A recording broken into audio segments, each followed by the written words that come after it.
تاسو دا زما زوی عامر علي نامه یې وه. ټیک شو دي دا داسې کار وشو چې بله شپه چې کوم دی روټۍ کور وخوړه د ماخوستن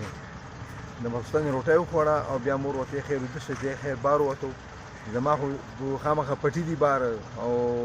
دغه دی خپل علاقه ده خوا کې مو سره کور دی دا جباغ چوکۍ واده راله او دې دغه ته مې اوچت کړی دی بیا یې وهلی دی جدي کړی یو کس نه په پنځه شپږ کسه یې والي دی او زه د دې خلاف کمپلینټ پارسه وکوم د دې خلاف یو دغه کومه چې د دې خلاف چې په هغې به کاروی وشي په دوه سطح په غټ سطح باندې زما ګورنر سره هم دا دغه وشتلې میټینګ وسټارټ کومه او هغه وایي زه ګورنر صاحب وایي زه پریس کانفرنس کومه او زه درځم او د دې خلاف زه نن ته خپل ځای مړ وړې زه د خپل زوی د جیل نه اوس مړ وړم د ده څو بچي د ده 3 بچي دي عمر څومره عمر یې تقریبا داسې 26 څه محسوس کړې چې صحیح دی ورکړو نن ته هغه د لاس وړې جیل نه ما چې صحیح ورکړی دی چې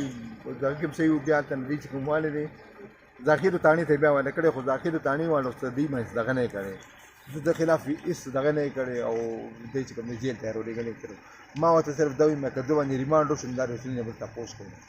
د ذاخرو تاڼي والو ته مې ویلي هغه یې بالکل مشره وایي موږ ته پته ده ستا کوم تعلق دی کوم دغه دی ما زما دوی سره دا زیاتې شوې دی جباغ چوکۍ والا زیاتې کړې په ګڼه سطح یې والې دی ټکولې خپای والا ماته کړې ده او دا یې ورته کړې نه باقي زما وزیر اعلی صاحب ته دا پاس دی چې دې خلاف چې سخت تغییر وشي انکوایري وشي او زما د بچی د یو عاجز سړی یم خو دا ته یو بل سره وشي سبا یو بل سره وشي دې د کنکس اوچت کي او بویځي او کله یو یرغمات کي او کله څه کي بیا اخر چې بارې مړ کي بیا خلکو ته حواله ټیک شه مهرباني الله پامان دا ذاخر پایان دي تاڼې مخه ده ابل راجب باغ چوکۍ والا یو کس نیولی نو ډېر تشدد او ډېر زیاتې والې دی نو نن یې په جیل کې وفات شو نو ښار په جیل کې